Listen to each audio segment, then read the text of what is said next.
नमस्ते दोस्तों, स्वागत है आज की क्लास कृष्णा क्लासेज में आपका। जैसा कि आपको पता है, हम कक्षा 10 की गणित विषय का अध्याय नंबर 5 जिसका नाम है समांतर श्रेणियाँ पढ़ रहे थे, जिसमें हमने प्रश्नावली 5.1 5.2 पूरा कर चुके। अब हम पढ़ेंगे 5.3 और 5.3 के हमने क्वेश्चन संख्या 11 के बारे में हम पढ़ चुके हैं। आज हम पढ़ेंगे क्वेश्चन संख्या 12। क्या पढ़ेंगे? क्वेश्चन संख्या 12 कौन सी का? प्रश्नावली 5.3 का। कौन से का पढ़ेंगे? प्रश्नावली 5.3 का क्वेश्चन संख्या 12 आज हम पढ़ेंगे। ठीक है, तो देखिए क्वेश्चन संख्या 12। ठीक है, क्वेश्चन संख्या 12 क्या है कि प्रथम 40 धन पूर्णांक का प्रथम 40 धन पूर्णांक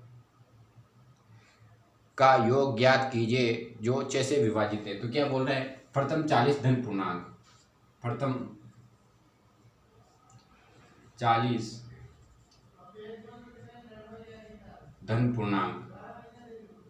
कितना? प्रथम 40 धन पूर्णांक जो क्या हो, जो इनका क्या ज्ञात करना है? हमें योग ज्ञात करना है का पूर्णांकों का योग। क्या ज्ञात करना है हमें? प्रथम 40 धन पूर्णांकों का योग जैसे हमें ज्ञात करना है। ठीक है, और क्या दिया हुआ है हमें कि 6 से विभाजित हो और क्या हो साथ में, जो 6 से विभाज्य हो और क्या हो साथ में, 6 से विभाज्य हो। क्या दिया है? प्रथम 40 धन पूर्णांकों का योग ज्ञात कीजिए जो 6 से विभाज्य हो। 6 से विभाज्य मतलब जिसपे 6 का पूरी बात भाग जाता हो। तो यहाँ पर देखिए कि प्रथम 40 धन पूर्णांक क्या है? प्रथम 40 धन पूर्णांक देखते हम। देखिए कि पहला धन पूर्णांक क्या अपने पास, आंसर पे लिखेंगे हम। आंसर देखिए इसका आपको करना है, मैं केवल बता देता हूँ कैसे होगा ये सवाल। इस सवाल में क्या है? प्रथम 40 धन पूर्णांक। तो पहली धन पूर्णांक संख्या क्या है आपके पास? 1, दूसरी 2, तीसरी 3, चौथी 4, पांचवी 5। ये है अपने पास धन पूर्णांक संख्या। ठीक है, 6, 7, 8 ऐसे करके लास्ट कौन सी है? 40। लास्ट कौन सी है? 40। क्या बोल रहा है कि प्रथम 40 धन पूर्णांकों का योग ज्ञात कीजिए जो 6 से विभाजित हो। कौन सी है लास्ट? 40। कहाँ से शुरू है? 1 से। प्रथम धन पूर्णांक कौन सा है? 1, दूसरा 2 ऐसे करते करते कितने पूर्णांक लेने अपने? 40 तक ले लिया। अब इस पे क्या देखना है? जो 6 से विभाज्य हो, मतलब जिसपे 6 का भाग जाता हो। इस 1 से लेके 40 तक के बीच में इतनी कितनी संख्या है जिसपे 6 का भाग जाता है, वो निकालना है, फिर उनका योग ज्ञात करना है। तो देखिए फर्स्ट संख्या क्या आती है अपने पास। देखिए पहली संख्या कैसे होगा ये आप करना कि फर्स्ट प्लस जो मिला हमें 6 का भाग, तो किस पे गया? 6 पे गया फर्स्ट भाग। दूसरा देखेंगे तो दूसरा क्या आएगा? 7, 8, 9 दूसरा आ जाएगा। 6 का वही पहाड़ा बोलेंगे तो दूसरा क्या आएगा? 12 आ जाएगा इसी पे। तीसरा क्या आएगा? देखो 18 आ गया। ऐसे 40 तक लेना है, तो 40 तक कौन सा आएगा? देखते हैं हम। 40 पे 6 का भाग देंगे तो नहीं जाएगा। इसके बाद 42 आ रहा है, क्योंकि 42 पे 6 का भाग जाएगा 7 बार। इससे पहले कौन सा आ रहा है? 36। कौन सा आ रहा है? 36। तो लास्ट में जो संख्या आएगी 6 से विभाज्य, वो कौन सी होगी? 36। कैसे पता चला? क्योंकि 6 से विभाज्य संख्या चाहिए थी। कौन सी? 1 से 40 के बीच। तो हमने बताया 6 का पहाड़ा बोलेंगे कि 6 से देखा हमने 6 का नंबर 36, किससे? 40 से छोटा है 36। और इसके बाद कौन सा आ रहा है? 42, जो क्या है? 40 से बड़ा है। तो हमें कौन सा चाहिए था? हमें 40 से छोटा चाहिए था। तो 40 से छोटा क्या है? 36। तो लास्ट पद क्या है अपने पास? 36। ठीक है, यहाँ पर हमें क्या मिल जाता है कि 10 ये 40 पूर्णांक संख्या है, लेकिन हमने उस पर देखा 6 का भाग किन किन पे जाता है। हमने देखा पहली 6 है, दूसरी 12, तीसरी 18 ऐसे करते करते लास्ट कौन से आए? क्योंकि 40 ही लेने थे हमें पद। 40 पे से जो लास्ट पे संख्या है वो आई 36। 36 पे अपने पास 6 का भाग पूरी भाग जाता है। अब इनका हमें क्या ज्ञात करना है? योग ज्ञात करना है। तो योग ज्ञात कैसे करेंगे आप? योग ज्ञात कर लेना, मैं उतार के दिखा देता हूँ आपको। तो 40 धन पूर्णांकों में फर्स्ट संख्या कौन सी आई? 6, दूसरी कौन सी आई? 12, तीसरी कौन सी आई? 18 ऐसे करते करते लास्ट में जो संख्या आ रही है वो क्या है? 36, क्योंकि 40 से छोटी लेनी थी। अपने पास एक क्या बन गई, एक एपी बन गई। एपी बन गई, क्या बन गई, समांतर श्रेणी बन गई। तो समांतर श्रेणी में अतः ए बराबर कितना मिला अपन को, 6। एन का मान जो लास्ट में मान आता है वो क्या होता है, एन का मान दिया हुआ है 36। और देखो इस पे धन पूर्णांकों का योग एसएन ज्ञात करना है, जो 6 से विभाजित हो, लेकिन इस पे देखिए हमें योग ज्ञात करना है तो हमें एन के मान की जरूरत पड़ेगी। तो आप क्या करेंगे कि हमें क्या दिया हुआ है, एक का मान, एक समांतर श्रेणी दी हुई है और एक एन का मान आ गया अपने पास। हमें क्या ज्ञात करना है, सबसे पहले एन का मान ज्ञात करेंगे। तो यहाँ से डी का मान निकालेंगे यहाँ पर। डी बराबर क्या होगा, a2 माइनस a1 ज्ञात करना है। a2 का मान 12 माइनस 6, डी बराबर कितना आ गया, 6। ये तो आपको वैसे पता होगा क्योंकि हमें क्या निकाला है, 6 से विभाजित, मतलब सभी के बीच में अंतर क्या है, 6। डी का मान आ गया। अब आपको क्या ज्ञात करना है, योग ज्ञात करना है। तो एन के मान की जरूरत पड़ेगी। तो हमें क्या दिया हुआ है, ए का मान आ गया, डी का मान आ गया, एन का मान दिया हुआ है। तो क्या करेंगे हम, ए एन बराबर सूत्र लगाएंगे, ए प्लस एन माइनस 1 इंटू का डी वाला एन का मान रखेंगे। एन का मान रखने के बाद आपको क्या करना है, एन का मान रखना है। इससे क्या मिलेगा भाई, एन का मान मिल जाएगा, क्योंकि ए का मान आ गया अपने पास, ये यहाँ ए का मान है, डी का मान आ गया, एन का मान हमें ज्ञात करना है, क्योंकि हमें क्या ज्ञात करना है, एस एन ज्ञात करना है। एस एन ज्ञात करना है तो हमें किसके मान की जरूरत पड़ेगी, एन के मान की। तो मैंने क्या किया, ए एन वाला सूत्र लगाया, उसे एन का मान दिया है, ए का मान आ गया, डी का मान आ गया। सूत्र में मान रखेंगे तो हमें किसका मान प्राप्त होगा, एन का मान। जो एन का मान प्राप्त होगा वही क्या होगा, इन पदों की संख्या होगी, धन पूर्णांकों का योग। तो इस पे कैसे पता चलेगा हमें कि 6 से विभाजित कुल कितनी संख्या है, वो आ जाएगी भाई इस पे 6 है, या 6 से विभाजित कितनी संख्या है, 6 है। तो 6 आने के बाद हम उसे क्या करेंगे, उसका योग ज्ञात कर लेंगे, जिसपे एन का मान कितना आ जाएगा अपने पास, वो हम यहाँ से निकाल लेंगे। ए का मान हमें दिया ही हुआ है 6, डी का मान दे दिया हमें कितना, 6। उसके बाद अगर एन से भी कर सकते हैं, एन का मान भी दिया हुआ है हमें 36। ऐसे एन वाला सूत्र लगाना है, एन का मान आप ज्ञात कर ही लोगे, ठीक है, कर लेना आप इस सवाल को। आगे बढ़ते हैं हम इसी का क्वेश्चन संख्या 13 की तरफ। आप इसको कर लेना, हो जाएगा, कुछ भी नहीं करना है इस पर। हमें एक धन पूर्णांकों का 40 धन पूर्णांक दिए हुए, 40 धन पूर्णांक में जो वो संख्या ज्ञात निकालनी है जो 6 से विभाजित हो। तो हमने पहले निकाली तो 6 आएंगे, दूसरी 12, तीसरी 18, ऐसे करते करते लास्ट में कितने आएंगे, 36। अब इनका योग हमें ज्ञात करना है। योग ज्ञात करने के लिए हमें एन के मान की जरूरत पड़ेगी, लेकिन अपने पास एन का मान है नहीं। तो एन का मान ज्ञात करने के लिए हम एन का सूत्र लगा के एन का मान ज्ञात कर लेंगे, फिर उससे क्या ज्ञात कर लेंगे, हम एस एन ज्ञात कर लेंगे, एस एन ज्ञात कर लेंगे। क्वेश्चन संख्या 13 देखिए,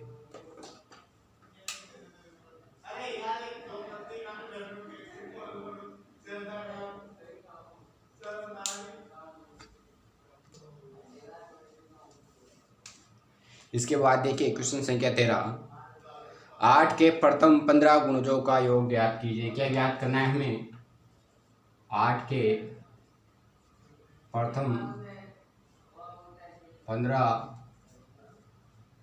गुणजों का योग। क्या ज्ञात करना है हमें, 8 के प्रथम 15 गुणजों का योग। तो क्या ज्ञात करना है, 8 के प्रथम 15 गुणजों का योग। तो हमें क्या दिया हुआ है, देखिए कि जैसा कि दिया गया है, आंसर पे क्या लिखेंगे हम, इसको भी आप कर लेना, इस पर कुछ नहीं करना। जैसा कि दिया गया है, क्या दिया गया है, लिखेंगे दिया गया है, क्या दिया है, 8 के प्रथम 15 गुणज। तो 8 का पहला गुणज क्या होगा, अपने पास 8 ही होगा। गुणज मतलब 8 से जो गुणा हो रहा हो, 8 का जिसमें पूरी पूरी बार भाग जा रहा हो। तो देखो 8 का पहला 8 आ गया, दूसरा 8 का पहाड़ा ही ले लेंगे वैसे। 8 का क्या आ गया, पहला आ गया 8, दूसरा 16, तीसरा क्या हो गया अपने पास 24, चौथा क्या आ जाएगा अपने पास, ये 8, ये 16, 24, चौथा क्या आ जाएगा 8, 24, 1 8 2 16 3 8 24, 4 8 32। ऐसे करते करते कितने गुणज लेने हैं हमें, 15। तो 15 गुणज लेने हैं, तो हम क्या करेंगे, 8 को 15 से गुणा कर देंगे। तो गुणा करो, 40 के शून्य, 8 5 40 के शून्य, 80 लगा 4, 8 4 12, लास्ट का गुणज कितना है अपने पास 112। लास्ट का गुणज कितना है अपने पास 112। क्या बन गई अपने पास, एक समांतर श्रेणी। अतः हमें एपी समान श्रेणी प्राप्त होती है। क्या होती है, एक समांतर श्रेणी प्राप्त होती है। एक समांतर श्रेणी प्राप्त होती है तो हम क्या करेंगे, यहाँ से ए का मान ले लेंगे, ठीक है, ए का मान ले लेंगे। ए का मान कितना आ गया 8, ठीक है, ए का मान ले लेंगे। ये किसका लास्ट में जो एपी का मान आता है वो क्या होता है, एन का मान आ गया अपने पास कितना आया 120। इसके अलावा देखो कितने गुणक दिए हुए थे हमें 15 गुणजों का योग ज्ञात करना, तो एन का मान कितना हो गया अपने पास 15 गुणजों का 15 पदों का योग ज्ञात करना, तो एन का मान कितना हो गया अपने पास 15। तो योग ज्ञात करना था तो क्या करेंगे, एस एन वाला सूत्र लगाएंगे, उस पर ए का मान रखेंगे, ए एन वाला सूत्र लगेगा। यहाँ पे ये वाला सूत्र लगाना है, ए प्लस ए एन वाला सूत्र लगाना, आपका आंसर मिल जाएगा। जो आंसर आएगा वही अपना आंसर रहेगा। ठीक है, आप इसको कर लेना, इसमें कुछ भी नहीं करना। 8 के प्रथम 15 गुणजों का योग ज्ञात करना है, मतलब 8 की सी वो संख्या जिसपे 8 का पूरी बार भाग जाता हो, तो पहला गुणक देगा मतलब 8 का पहाड़ा ले लो अपने पास, 15 तक जहाँ तक जाता है, तो 10 संख्या तो आ गई जिसपे 8 का भाग जा रहा है। उसके बाद 5 संख्या और निकाली, तो पहली संख्या कितने हैं 8, दूसरी 16, तीसरी 24, चौथी 32, एक 8 8 2 16, 3 8 4 2 32, ऐसे करते करते 10 80 तक कितनी आ गई 10। उसके अलावा 5 और चाहिए थी, उसके लिए हमने क्या किया कि लास्ट का गुणज क्या चाहिए हमें 15 का गुणज, तो हमने क्या किया 15 को 8 से गुना किया तो कितना गया 105। अपने पास एक क्या बन गई, एक समांतर श्रेणी बन गई, समांतर श्रेणी बनी, अतः हमें एक एपी प्राप्त होती है, समांतर श्रेणी प्राप्त होती है जिसपे ए का मान आ गया, एन का मान आ गया, एन का मान हमें दिया हुआ है 15 का गुणज 15 दिया हुआ है, हम एस एन का सूत्र लगाएंगे और एन का मान ये एस एन का योग का मान निकाल लेंगे, योग हम याद कर लेंगे। ठीक है, अब देखिए क्वेश्चन संख्या 14, देखिए क्वेश्चन संख्या 14,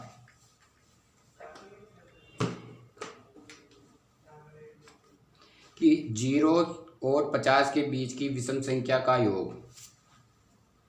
क्वेश्चन संख्या 14, 0 से 50 के बीच की विषम संख्या का योग। क्या ज्ञात करना है, हम 0 से लेकर 50 से विषम संख्या का योग, बीच के 50 की विषम संख्या का बीच। अब ये देखो 0 से लेके 50 तक की विषम संख्या का योग, ये भी आपको करना है, कुछ भी नहीं करना है इसमें।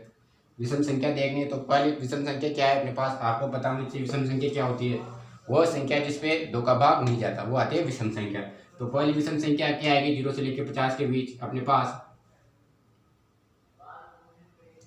पहली विषम संख्या क्या आएगी अपने पास 0 से लेकर 50 के बीच, देखिए ठीक है क्या बोल रहा है 0 से लेकर 50 के बीच की विषम संख्या का योग ज्ञात करना है। तो पहली विषम संख्या क्या होगी, देखो एक क्वेश्चन आपको करना है, कैसे, पहली विषम संख्या 1 क्योंकि 2 का भाग नहीं जा रहा, 3, दूसरी 5, तीसरी 7, वह संख्या जिसपे 2 का भाग नहीं जाता। तो देखिए कैसे, एक बार सही से समझाई देता हूँ आपको। विषम संख्या वह संख्या जिसपे 2 का भाग नहीं जाता, तो पहली विषम संख्या 1 लेके देखते हैं, 2 का भाग जाता है नहीं जाता, 2 पे जाता है तो ये नहीं है। दूसरी लो 3 पे 2 का भाग नहीं जाता, तीसरी लो 4 पे 2 का भाग जाता है जी जाता है, 5 देखिए 5 पे नहीं जाता, वैसे ही 6 पे जाता है 7 पे नहीं जाता। तो ये क्या है एक अपने पास विषम संख्या, ये क्या है अपने पास एक विषम संख्या। ऐसे ठीक है बढ़ती हुई जाएगी क्योंकि एक संख्या छोड़ के एक आता हुआ जाएगा विषम संख्या, 7 के बाद 9, 11 ऐसे बढ़ती हुई जाएगी। तो लास्ट कितनी संख्या दे रही है 50, 50 क्या है एक सम संख्या है, 50 क्या है एक सम संख्या है क्योंकि 50 को 2 का भाग जाता है। 50 से छोटी संख्या देखने में, 50 के बीच की मतलब 50 से छोटी संख्या, तो 50 तो नहीं है, 50 के पहले क्या आ रहा है 49 देखते हैं, 49 पे 2 का भाग जाता है जी नहीं जाता, 49 पे 2 का भाग नहीं जाता। तो अपने पास लास्ट संख्या क्या है विषम संख्या 49, लास्ट विषम संख्या क्या है 49। ठीक है, तो देखिए इस पर कैसे क्या करना है आपको, आंसर पे लिखना है आपको, कर लेना आप कैसे होगा कि जो इन्हें बोला है कि 0 से लेकर 50 के बीच की विषम संख्याओं का योग। तो पहली विषम संख्या क्या है आपके पास 1 2 का भाग नहीं जाता, 3 2 का भाग नहीं जाता, 5 2 का भाग नहीं जाता, 7 ऐसे करते करते लास्ट पे देखो कितनी संख्याएं दी हुई थी हमें 50 संख्या दी हुई थी, 50 में 2 का भाग जाता है। तो इससे पहले की जो संख्या वो की है 49, अब 49 पे 2 का भाग नहीं जाता, 49 पे 2 का भाग नहीं जाता, तो लास्ट की संख्या क्या हो गई 49। तो अब देखो यहाँ पर हमें क्या प्राप्त हुई एक एपी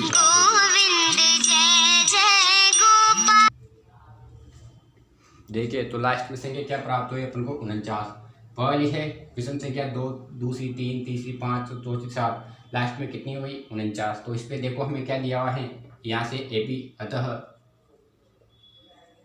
एपी प्राप्त होती है, एक एपी प्राप्त होती है।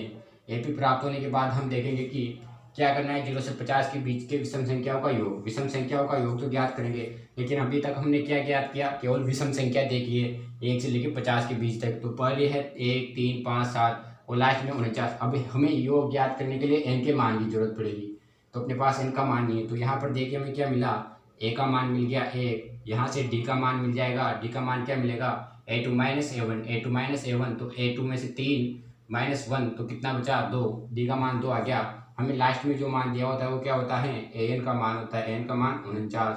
अब क्या करेंगे हम, an का मान दिया हुआ है, an का मान दिया हुआ है तो हम क्या करेंगे, an बराबर सूत्र लगाएंगे a plus n minus 1 into D वाला, और क्या ज्ञात कर लेंगे हम, इससे n का मान ज्ञात कर लेंगे। जैसे हमें n का मान ज्ञात प्राप्त होगा, n का मान मिल जाएगा भाई, ये 0 से लेके 50 के बीच विषम संख्या इतनी है। जैसे हमें n का मान प्राप्त होगा तो हम क्या करेंगे, n बराबर आप ज्ञात कर लोगे, और उसके बाद an का मान दिया हुआ है हमें, n का मान 49, a का मान दिया है कितना, a का मान दिया हुआ है 1, तो हम सूत्र लगाएंगे Sn बराबर n बटा 2 कोष्टक a प्लस an, क्योंकि हमें an दिया हुआ है तो ये सूत्र में मान रखेंगे हम। n का मान आप निकाल ही लोगे, a का मान हमें दिया यहाँ AP में मिल ही गया, n का मान हमें AP से मिल ही गया, ये हमें क्या मिल जाएगा, एक n का मान हमें मिल जाएगा। ठीक है, n का मान आप निकाल लेना। ठीक है, ये सवाल यहाँ पर कंप्लीट हो जाएगा, जैसे आप इसमें मान रख के Sn का योग आप ज्ञात कर लोगे। ठीक है, ये सवाल आपका कंप्लीट हो जाएगा। कुछ नहीं करना है, इसमें विषम संख्या देख लेना, पहले 1 है, दूसरी 3 है, तीसरी 5 है, लास्ट में गए तो लास्ट में 49 मिली।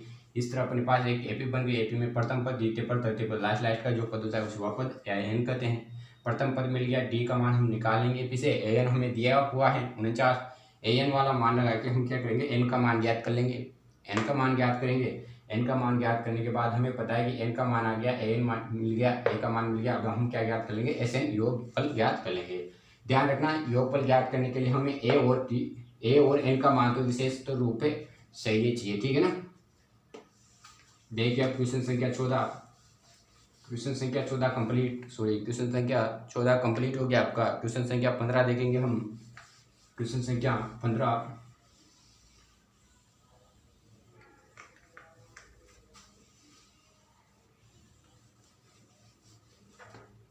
क्वेश्चन संख्या 15 देखिए, क्वेश्चन संख्या 15 क्या कह रहा है कि निर्माण कार्य से संबंधित किसी ठेके में एक निश्चित तिथि के बाद, क्या बोल रहा है कि निर्माण कार्य से संबंधित किसी ठेके में एक निश्चित तिथि के बाद कार्य को विलंब पूरा करने के लिए, विलंब पूरा करने के जुर्माना लगाने का प्रावधान इस प्रकार है। मतलब एक निर्माण कार्य चल रहा है, उस पर अगर जो एक निश्चित समय, एक निश्चित तिथि दी हुई है कि एक फिक्स टाइम दिया हुआ है, अगर उस फिक्स टाइम के बाद अगर कार्य शुरू होता है, कार्य पूर्ण होता है, तो जितने दिनों बाद कार्य पूर्ण होगा उसमें उतना ही पेनल्टी, उतना ही चालान या उतना ही टैक्स लगेगा। ठीक है, विलंब से पूरा करने के बाद जुर्माना लगाने का प्रावधान इस प्रकार है। जुर्माना लगेगा अगर विलंब, किसी ने किसी को काम दिया कि भैया आपको इस मकान को इतने दिनों में खड़ा करना है, अगर आप इस मकान को इतने दिनों से बाद लेट कर खड़ा करोगे, इतने दिन लेट खड़ा करोगे, उस पर उतना ही हम जुर्माना लगा देंगे, मतलब उतना ही पेमेंट हम निकाल लेंगे। तो देखिए क्या है इस पर कि जुर्माना लगाने का प्रावधान इस प्रकार है। पहले दिन के लिए 200, दूसरे दिन के लिए 250, तीसरे दिन के लिए 300, अर्थात प्रत्येक उत्तरोत्तर दिन का जुर्माना अपने ठीक पहले दिन के जुर्माने से 50 रुपये अधिक हो जाता है। ठीक है, देखिए क्या बोल रहा है कि क्वेश्चन संख्या 15, निर्माण कार्य चल रहा है। क्या चल रहा है, निर्माण कार्य में जुर्माना, निर्माण कार्य चल रहा है में निश्चित समय उपरांत जुर्माना। देखिए पहले दिन कितना जुर्माना लिया उसने, पहले दिन मतलब पहले दिन कितना लिया, 200 रुपये। ठीक है। दूसरे दिन कितना लिया, 50 रुपये बढ़ा के 250 रुपये। तीसरे दिन देखे, तीसरे दिन कितना लिया, तीसरे दिन कितना लिया, 300 रुपये। और बाद में बोलता है कि अर्थात प्रत्येक उत्तरोत्तर दिन का जुर्माना अपने ठीक पहले दिन से 50 दिन के जुर्माने से 50 रुपये अधिक होता है। ठीक है, मतलब चौथे दिन कितना हो जाएगा, 350, पाँचवें दिन 400, छठवें दिन 450, ऐसे मतलब हर दिन 50 रुपये बढ़ते हुए जाएंगे। जैसे 200 रुपये थे तो अगले दिन 250 हो गए, अगले दिन कितने हुए, 300 रुपये। जितना दिन लेट होगा निर्माण का कार्य उतना ही जुर्माना 50 रुपये बढ़ता ही जाएगा। ठीक है, ठीक है, जुर्माने से 50 रुपये अधिक है। एक ठेकेदार को जुर्माने के रूप में कितनी राशि अदा करनी होगी, वो पूछ रहा है। फिर बाद में अगर ऐसा होता है कि वो निर्माण कार्य एक निश्चित समय के बाद करता है, ठीक है, तो पहले दिन का उसे 200 रुपये, दूसरे का 250 रुपये और तीसरे का 300 रुपये जुर्माना देना पड़ेगा। ठीक है, एक ठेकेदार को जुर्माने के रूप में कितनी राशि अदा करनी पड़ेगी यदि वह इस कार्य में 30 दिन का विलंब करता है। कितने दिन का विलंब करता है, ऐसे ही हर दिन कितने बढ़ेंगे, 50 रुपये जुर्माना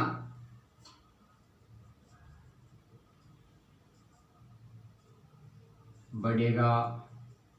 ठीक है, ऐसे ही हर दिन 50 रुपये जुर्माना बढ़ेगा। ठीक है, बढ़ेगा। तो लास्ट में बोल रहा है कि एक ठेकेदार को जुर्माने के रूप में कितनी राशि अदा करनी पड़ेगी यदि वह इस कार्य में 30 दिन का विलंब करता है। कुल विलंबित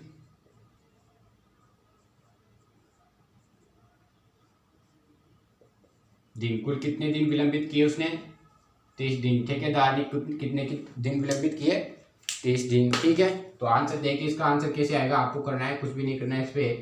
कि क्या बोल रहा है कि निर्माण कार्य से संबंधित किसी ठेके में एक निश्चित समय के बाद कार्य को विलंब से पूरा करने के लिए जुर्माना दिया जाएगा। ठीक है, जुर्माना लिया जाएगा। जुर्माना लगाने का प्रावधान इस प्रकार कि पहले दिन अगर कार्य लेट होता है तो 200 रुपये, उसके दूसरे दिन फिर 2 दिन लग जाते हैं तो 250 रुपये हो जाए, फिर तीसरा दिन लग जाता है तो 250, मतलब 50 रुपये और जोड़ दिए जाते हैं, 300 रुपये हो जाते हैं। मतलब हर दिन इतना कि 50-50 रुपये बढ़ता हुआ ही जाएगा, 50-50 रुपये बढ़ता हुआ जाएगा। ठीक है, तो फिर लास्ट में बोल रहा है कि वो ठेकेदार जिसने ये कार्य लिया था उसने 30 दिन बाद कार्य पूरा करके दिया, मतलब जो निश्चित तिथि थी उसे 30 दिन बाद कार्य पूरा करके दिया।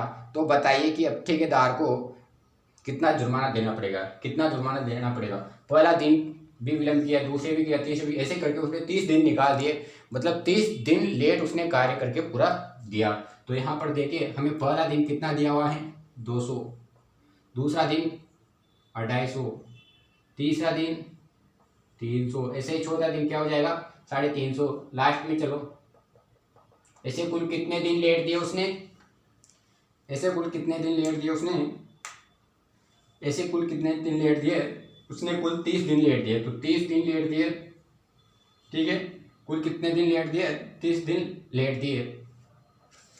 तो 30 दिन लेट दिए तो उसने क्या किया,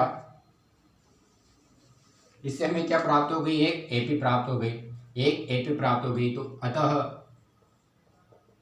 हमें एपी प्राप्त होती है। ठीक है, ये लिख लिया हमने। अतः हमें एपी प्राप्त होती है, जिसमें से प्रथम पद क्या है अपने पास, 200, क्योंकि पहले दिन कितना लगा, 200। उसके बाद चलो डी का मान निकालेंगे, डी का मान कितना आएगा, क्योंकि हर दिन कितना बढ़ रहा है, 50 रुपये बढ़ रहा है, हर दिन कितना बढ़ रहा है, 50 रुपये बढ़ रहा है। तो डी का मान कितना आ गया, 200। और दिन, कुल टोटल दिन कितने हैं, 30, तो एन का मान कितना हो गया, 30, एन का मान कितना हो गया, 30, क्योंकि पूरे दिन कितने विलंब किए, 30 दिन उन्होंने विलंब किया, 30 दिन विलंब किया। तो हमें क्या ज्ञात करना है कि कुल कितने रुपए देने पड़ेंगे। जैसे आज 250, कल 250, ये आज 200, कल 250 हो गए, तो ये दोनों दिन का मिलके पैसा जुड़ेगा तो कितना हो गया, 200, 200, 450। फिर तीसरे दिन में 300 हो गए तो 450 और 300, 750। ऐसे करते हमें क्या ज्ञात करना है, मतलब कुल मिला के कुल विलंबित दिन की है। ठीक है, तो हमें क्या ज्ञात करना था कि कार्य 30 दिन का विलंब कर देता है। तो हमें ज्ञात करना है कि कुल 30 दिनों का जुर्माना क्या होगा। ठीक है, हमें क्या ज्ञात करना है, कुल 30 दिनों का जुर्माना हमें ज्ञात करना है। क्या ज्ञात करना है, 30 दिनों का जुर्माना हमें ज्ञात करना है। उसने बोल रखा है कि ठेकेदार को जुर्माने के रूप में कितनी राशि अदा करनी होगी, मतलब 30 दिन में ठेकेदार को कितना जुर्माना देना होगा। तो यहाँ पर देखिए हमें क्या ज्ञात करना है, एसएन ज्ञात करना है। एसएन ज्ञात करना है तो हम सूत्र लगाएंगे n/2 कोष्टक 2a plus n-1 into का डी कोष्टक बंद। इस पे ए का मान मिल गया, डी का मान मिल गया, एन का मान मिल गया। सूत्र में मान रखना, आप आगे कर लेना। इस पे कुछ नहीं दिया गया, सीधी सी के पे बन गई कि पहले दिन 200 रुपये, दूसरे दिन कितने दिए 250, तीसरे दिन 300, मतलब 200 250 300, 200 250 300 एक एपी बनती हुई जाएगी। चौथे दिन कितना हो जाएगा 50 रुपये। हर दिन कितना जोड़ रहा है 50 रुपये जोड़ता है, 300 में 50 रुपये जोड़ देंगे, फिर जितना आएगा उसमें 50 रुपये जोड़ देंगे। इस तरह अपने पास एक एपी बन गई। ठीक है, अतः हमें एक एपी प्राप्त होती है जिससे हमें ए का मान मिल गया, डी का मान हमें ऑलरेडी मिला है क्योंकि 50 रुपये प्रति दिन बढ़ रहा है, तो डी का मान मिल गया। एन का मान क्योंकि कितने दिन देना है, 30 दिन, हमें 30 दिनों तक उसने विलंब कार्य किया, तो एन का मान कितना हो गया 30। अभी 30 दिन होगा, हम क्या निकालेंगे, पूरा टोटल जुर्माना, जो पूरा टोटल पैसा आएगा, मतलब 200 250 जुड़ेगा, फिर 300 जुड़ेगा, फिर 300 के बाद 300 प्लस 350 होएगा, वैसा पूरा टोटल जो जुर्माना आएगा वही अपना आंसर रहेगा। एसएन का मान जो आएगा वही अपना आंसर रहेगा। ठीक है, एसएन का मान जो आएगा वही अपना आंसर रहेगा। ठीक है, आगे बढ़ते हैं हम क्वेश्चन संख्या 16 की तरफ। आप कर लेना, इसको कुछ भी नहीं करना, ऐसे नहीं योग ज्ञात करना है आपको। ठीक है, क्वेश्चन संख्या 16 देखिए।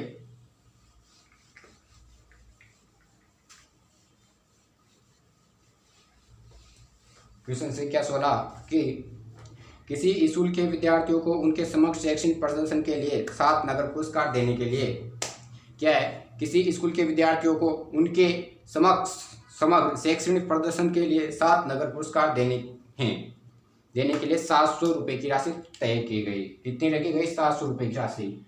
ठीक है, क्वेश्चन संख्या 16 बहुत अच्छा क्वेश्चन है, परीक्षा में आने के लायक है। देखना कैसे किया है। किसी स्कूल के विद्यार्थियों को उनके समग्र मतलब उनके सामने शैक्षणिक प्रदर्शन मतलब शिक्षा का अच्छा प्रदर्शन करने के लिए 7 नगद पुरस्कार देने का प्रावधान रखा गया। मतलब 7 नगद पुरस्कार देने हैं विद्यार्थियों को। कैसे देने हैं कि 700 रुपये की राशि रखी गई है। 7 पुरस्कार देने हैं नगद, और रुपये कितने हैं, 700 रुपये देने हैं। ठीक है, यदि प्रत्येक पुरस्कार अपने ठीक पहले से कितना हो, पुरस्कार से 20 रुपये कम हो, तो प्रत्येक पुरस्कार का मान ज्ञात कीजिए। ठीक है, तो टोटल पुरस्कार कितने हैं, कुल पुरस्कार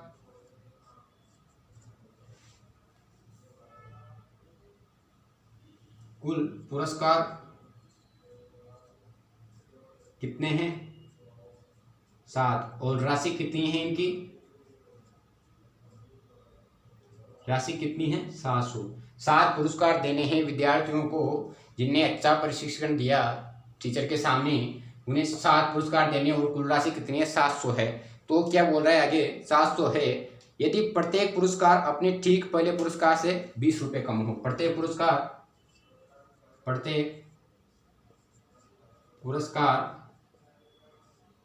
अपने ठीक पहले पुरस्कार से कितना कम हो, 20 रुपये कम हो। तो क्या करना है, कम हो तो प्रत्येक पुरस्कार का मान ज्ञात कीजिए। तो क्या ज्ञात करना है, प्रत्येक पुरस्कार का मान ज्ञात कीजिए। ठीक है, प्रत्येक पुरस्कार का मान ज्ञात करना है। ठीक है, कैसे करेंगे, अब देखिए कि टोटल कितने पुरस्कार है, 7 पुरस्कार हैं। 7 पुरस्कार हैं और कितने रुपए हैं, टोटल 7 पुरस्कारों के रूप में 700 रुपये दिए हुए हैं। 7 पुरस्कार हैं, तो प्रत्येक पुरस्कार अपने ठीक पहले पुरस्कार से कितने रुपए कम है, 20 रुपये कम है। देखो कैसे, तो आंसर ये आंसर देखिए आप, मैं करके बता देता हूँ इसे। आंसर देखिए, टोटल पुरस्कार 7 है, राशि कितने उनकी 7 पुरस्कार देने हैं, कितने रुपए का है 700, जो 7 जनों में बांटना है हमें। और वो कह रहा है कि पहले पुरस्कार, जो पहला पुरस्कार दिया उससे हर बार 20 रुपये कम है। तो माना पहला पुरस्कार ए। क्या माना? माना पहला पुरस्कार ए। पहला पुरस्कार क्या हो गया अपने पास? ए। तो दूसरा क्या करेंगे हम? प्रत्येक पुरस्कार अपने ठीक पहले पुरस्कार से, मतलब पहला पुरस्कार जो होगा उससे 20 रुपये कम होगा, तो ठीक पहले पुरस्कार से। तो पहला पुरस्कार ए माना, तो दूसरा पुरस्कार क्या होगा अपने पास? ए माइनस 20 होगा। ठीक है, दूसरे पुरस्कार से फिर 20 कम होगा, तो तीसरा क्या होगा? ए माइनस 20 और माइनस 20 होगा। तीसरा, चलो तीसरा क्या होगा? ए माइनस 20 माइनस 20 माइनस 20 होगा, क्योंकि जो पहला पुरस्कार है उससे 20 रुपये कम मिलेगा। ठीक है, जो दूसरा पुरस्कार आएगा उससे, ये तो इससे 20 रुपये कम हो गया, ये इससे 20 रुपये कम हो गया। ठीक है, कैसे? देखिए अब सरल भाषा में समझाता हूँ मैं आपको क्या हो रहा है इस पे। कि हमने क्या माना? पहला पुरस्कार ए माना, दूसरा पुरस्कार क्या हो गया अपने पास? 20 रुपये कम, ए माइनस 20 हो गया। मतलब जो प्रथम पुरस्कार है उससे, जो प्रथम पुरस्कार है उससे क्या हुआ? 20 रुपये कम। ठीक है, जो प्रथम पुरस्कार है उससे क्या हुआ? 20 रुपये कम। अब द्वितीय, इसके आगे का पुरस्कार भी क्या होगा? इससे 20 कम होगा, तो ए माइनस 20 तो ये रुपये, मतलब 20 तो इसके हैं और 20 कम कर दो तो कितना हो गया? माइनस का 40। दूसरा कितना हो जाएगा? ए माइनस 60। ठीक है, तीसरा कितना हो जाएगा? ए माइनस 80। चौथा कितना हो जाएगा? ए माइनस 100। ठीक है, कितना हो गया? 1 2 3 4 5 6, एक बचेगा तो ए माइनस 120। कैसे हुआ? अभी देखिए अपने पास प्रथम पुरस्कार क्या है? ए। अब द्वितीय पुरस्कार क्या लेना है? ठीक पहले पुरस्कार से 20 रुपये कम, तो दूसरा पुरस्कार क्या हो गया अपने पास? ए माइनस 20। ठीक है, फिर क्या बोला? ठीक पहले पुरस्कार से 20 रुपये कम, तो तीसरा क्या हो जाएगा? ए माइनस 20। ए माइनस 20 तो द्वितीय, फिर माइनस 20 ये हो जाएगा, फिर 20 ए माइनस 20 ये प्रथम, ये द्वितीय, ये तृतीय। ठीक है, इधर चलो ए माइनस 20 चौथा पुरस्कार देखना है, तो तृतीय क्या हुआ अपने पास? ए माइनस 20 तो ए माइनस 20 तो ये क्या होगा? तृतीय हो गया अपने पास, तीसरा पुरस्कार है। फिर इससे क्या होगा? प्रत्येक पुरस्कार से 20 कम, इससे फिर 20 रुपये कम। ठीक है, वैसे करते करते हम चले जाएंगे, पांचवा कर लेंगे ऐसे। पांचवा पुरस्कार ए माइनस 20, ये तो कौन सा आ गया? द्वितीय। ए माइनस 20 ये कौन सा हो गया? तृतीय। ए माइनस 20 ये कौन सा हो गया? चतुर्थ। और कमी कौन सा याद करना है? 20, तो चौथे पद से 20 रुपये कम। ठीक है, अब यहाँ पर देखो सरल भाषा में समझे तो इसे, फर्स्ट ए, दूसरा हो गया ए माइनस 20, तीसरा देखेंगे तो ए माइनस 20 तो क्या हो गया? ए माइनस 40। चौथे में चलो ए माइनस 20 माइनस 40 माइनस 20 माइनस का 60 हर एक में किसका अंतर आया? 20 का, तो एक अगला क्या हो जाएगा? ए माइनस का 80, क्योंकि देखा हमने हर एक में अंतर कितना आ रहा है? 20 का, तो अगला हो गया ए माइनस 80। इसके बाद अगला हो जाएगा ए माइनस 100। ये देखो 1 2 3 4 कितना हो गया? ये 80 हो गया, अगला 5 हो गया, करेंगे तो वैसे निकल आएगा। तो ठीक है, हमने क्या माना हल करने गए तो कि माना पहला पुरस्कार क्या माना हमने? ए। ठीक है, पहला पुरस्कार ए, दूसरा पुरस्कार ए माइनस 20, तीसरा पुरस्कार क्या है अपने पास? चौथा पुरस्कार, ये पांचवा पुरस्कार, ये छठा पुरस्कार, ये सातवां पुरस्कार। ठीक है, टोटल पुरस्कार कितने आए अपने पास? 7। ठीक है, अब क्या बोला है? कुल पुरस्कार कितने हैं? 7, और उनका योग कितना आ रहा है? 700। तो देख लो यहाँ पर प्रथम पुरस्कार कितना है अपने पास? ए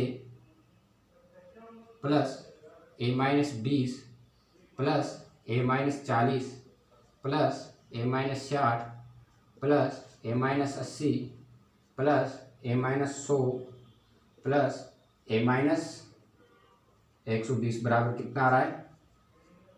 700। कैसे आया?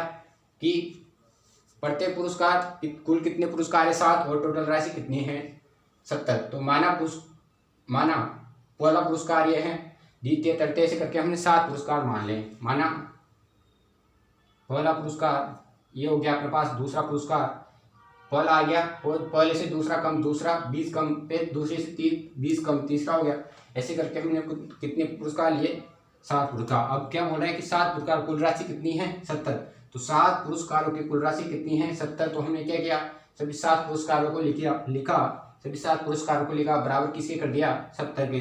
अब यहाँ पर देखो कि 1 है, 2 है, 3 4 है, 5 है, 6 है, 7 है, तो टोटल कितने हो गए? 7 ए हो गए, ठीक है। कितने हो गए? 7 ए हो गए। माइनस का 20 माइनस का 40 माइनस का 60 माइनस का 60 माइनस का 60 120 120 और माइनस का 80 200, ठीक है। 200 माइनस का 100 माइनस का 300 माइनस का 300 और माइनस का 120 माइनस का 420 बराबर कितना आया? 70। कैसे किया हमने? एक बार फिर देख लिए। हमें 7 पुरस्कार लिए, माना पहला पुरस्कार ए मान लिया, फिर उसके बाद दूसरा पुरस्कार हमने ए माइनस बी, क्योंकि हमें 20 कम करना है। तीसरा क्या? ए माइनस 40, क्योंकि इस पे से भी 20 कम करना है।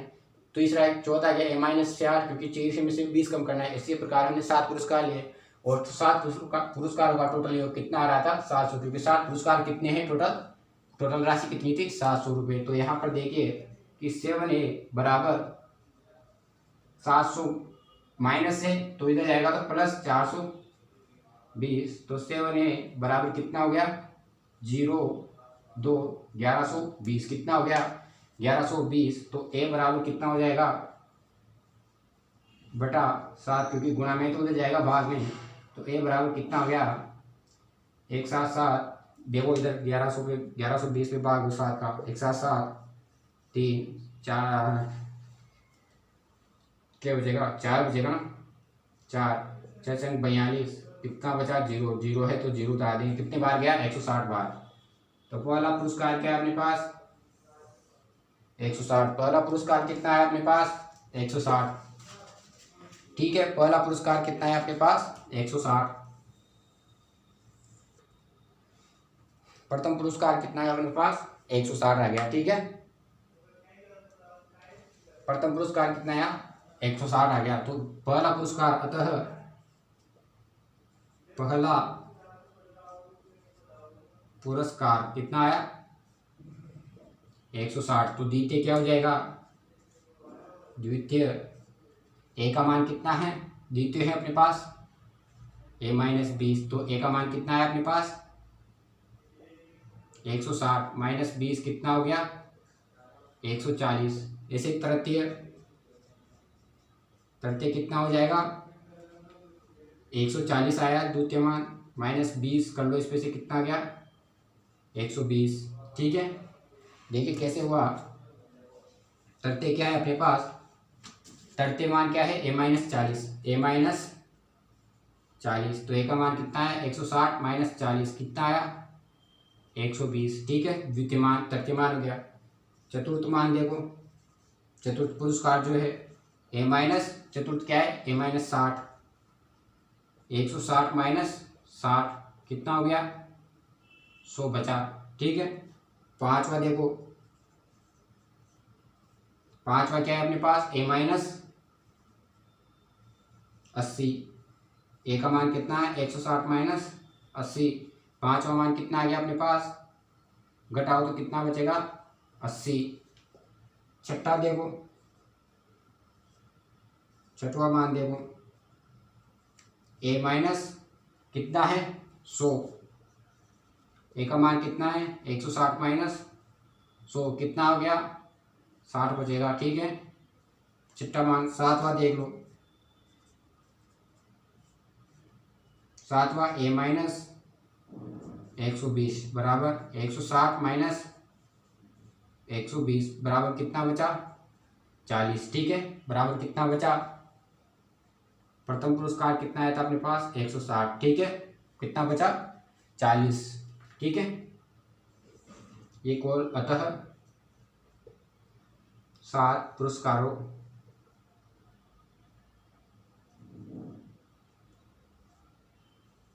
का मान है। क्या है? 7 पुरस्कारों का मान है। यही अपना आंसर है, ठीक है।